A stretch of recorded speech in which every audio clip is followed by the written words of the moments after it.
Hi students, I've been asked to look through some different types of sports training and how I'm going to make sure that you guys know how to make some session plans. First of all, before you need to sort out who wants to your session plan, you need to figure out what kind of training those guys actually want to do. There are 5 different types of training that you can look at. Up at the top, you might not be able to see them, so you need to listen clear. Up at the top, we have aerobic endurance. This can be loads of different ways.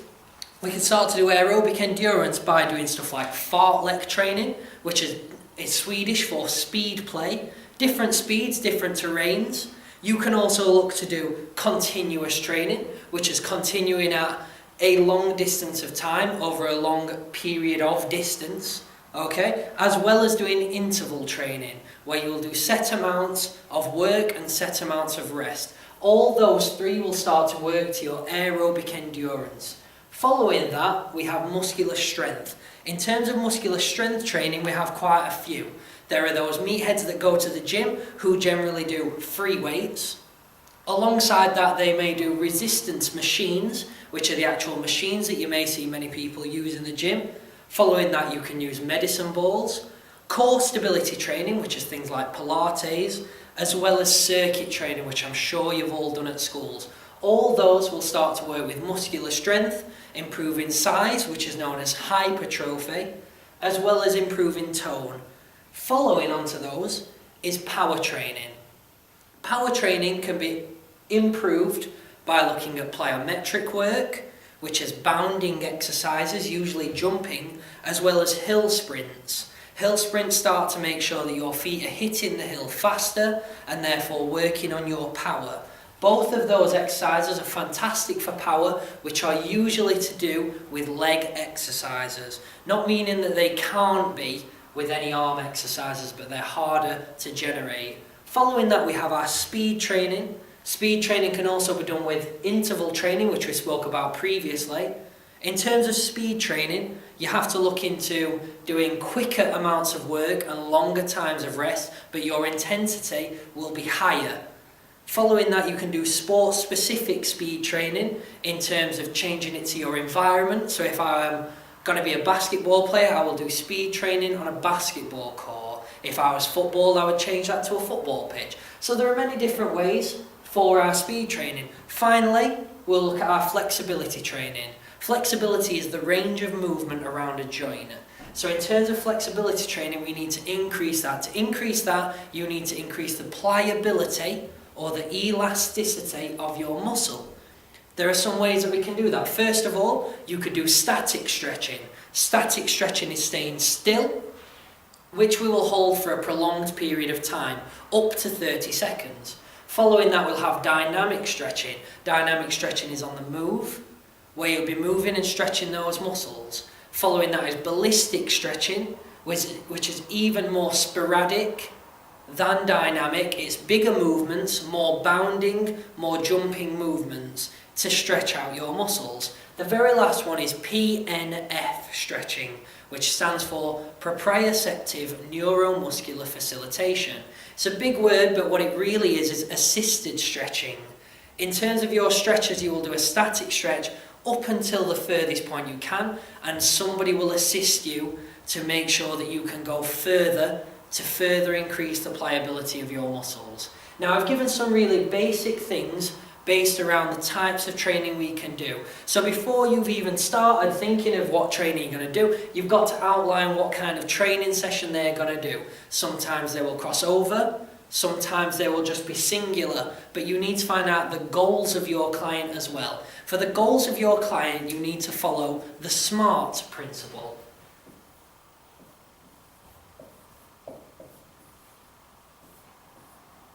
SMART principle. Okay, S will start off with specificity.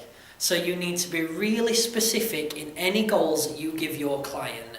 If you make it specific, then they can go and achieve it because they'll be able to measure themselves upon that specific goal. M, which I've just slightly mentioned, is measurable. If you give them a goal which they can't measure, they will never be able to reach it. You have to get a goal from the training you do to be able to then go on, measure yourself and see if you have met it. A stands for achievable. You have to be achievable. You have to make sure that you can actually reach it. Okay? It's pointless to have a goal that will demotivate people if they can never achieve it. Something like that would be able to lift too much or to be able to be too flexible. Things they have to be achievable. R stands for realistic. Much in the way that achievable is, the guys that have to do it or the girls that have to do it must be able to see that it is reachable. Okay, if it is not reachable, much in the same of achievable, then it will not be able to get there and motivation will drop, which means people will not come back to do your session plan. Finally, we have T. Okay, that is time orientated. That means it has to have a time cap on it, or else the people will never reach their goals. You must have a time cap on your goals so that people can have a set date and they can base their training program around that. Now that we've outlined the goals and we've outlined specific types of training, we need to look at one thing that should happen before any type of training occurs, and that's a warm-up.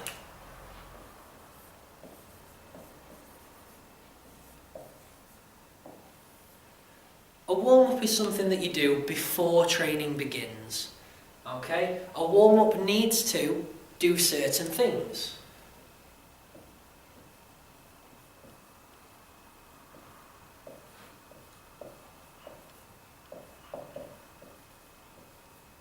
Okay, a warm-up needs to increase your body's temperature. This starts to further push blood around your body by increasing your heart rate,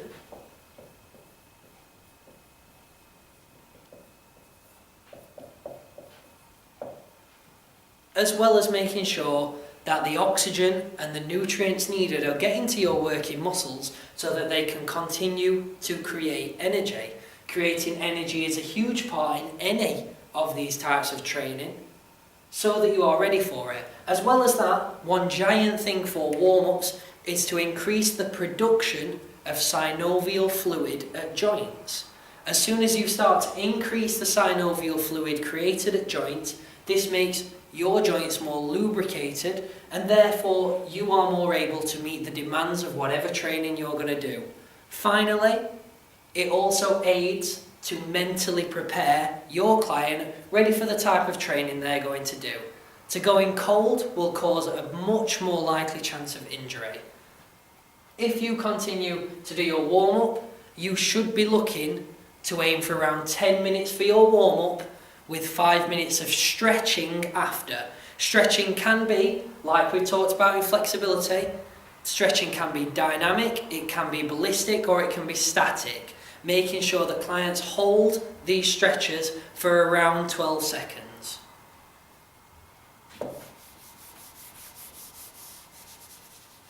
For your actual session, unfortunately, people are idiots.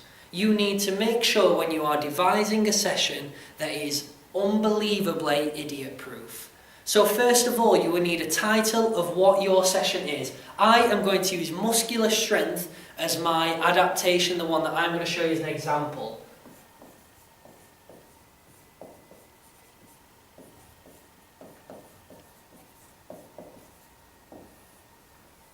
Okay, muscular strength. In terms of what's easiest for gym goers and people that are going to do these types of training, it is best to set it out in tables.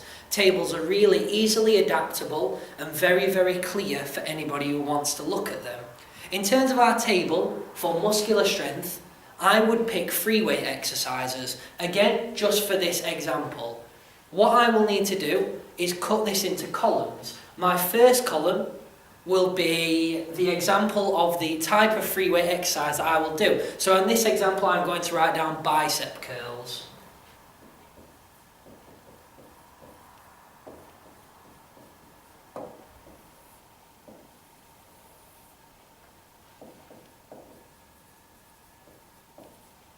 Okay, so I've written an example of the kind of exercise they're going to do and bicep curls underneath. For those of you that aren't sure what bicep curls are, that is lifting a weight up with the arm, flexing the arm using the bicep brachii muscle found in the upper arm to lift up the radius and ulna to a point around this level.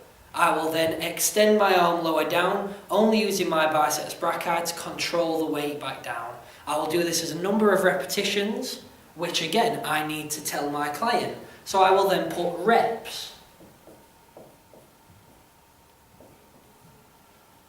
For this example, I've just given 10, just as a generic number, but you can research further as to what number you should do. Now, what other things you need to tell your client is what weight they need to be lifted.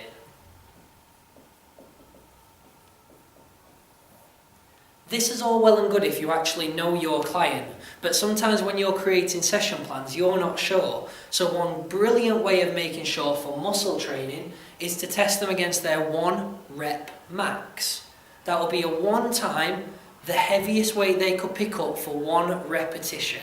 Now I will give that as a percentage because it is a 1 rep max, okay? In this instance, I will put down 70% of 1 rep max. So the person knows if they can lift 100 kilograms, 70% of their 1 rep max will be 70 kilograms. Okay, so we can work it out like that. Following that, we need to have a look at sets. Sets are amounts of reps. So 10 reps, if I did them, that would count as 1 set. I need to work out how many sets I am going to give my client.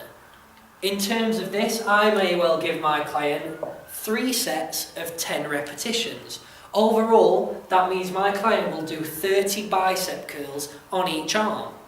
Okay, pretty simplistic, we'll just time our reps by our sets. So what other things do we think of that we could include in our table to make it idiot-proof? Well, to add on to the end, we need to make sure that we are talking about a rest period. Rest is the time in between the sets, okay? For this instance, I'm going to put down 2 minutes. But this can increase and decrease based on the amount of reps, weight, and sets that you give your client to do. Finally, I'm going to add on an extra section just for any other info. On that section, this is where any pertinent, relevant information can go for your client. This could be the speed at which you wish them to do their repetitions. This could be any information about the bicep curl. This could be anything that you want to put in there that you think is relevant for your client. These are really almost like teaching points. At this moment in time, you will be handed out a piece of paper by your lecturer. You can have a look at this, and this is what I have on the board currently. What you can do is, because there are many other boxes, you can have a look on the internet as further work and start to put in your own exercises. If you don't really feel like muscular strength training is your idea, you can have a look at power, maybe speed, flexibility training, and aerobic endurance. They're all there for you to use, but make sure you have a few points. Make sure you've outlined everything.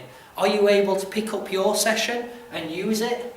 Is it idiot-proof? Are some of the sections so simple that you could not get them wrong?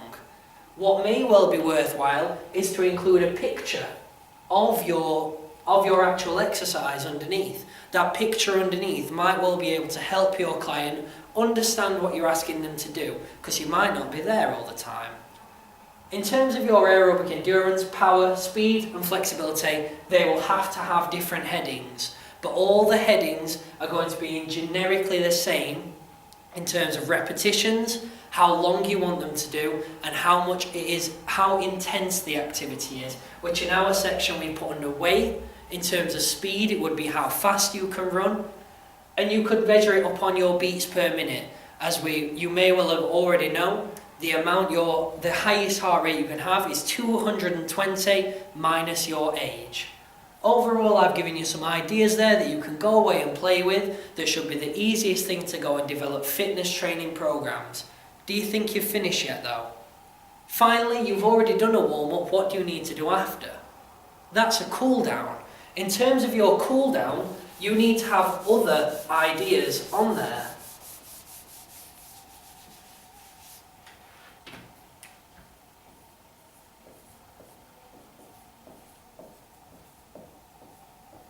Much like your warm-up, This is doing a medium activity between you doing your session and stopping, or not doing anything and starting your session. This needs to be some sort of exercise that is still working the heart, okay? This should be a minimum of 10 minutes. In terms of this, there are things that it is doing.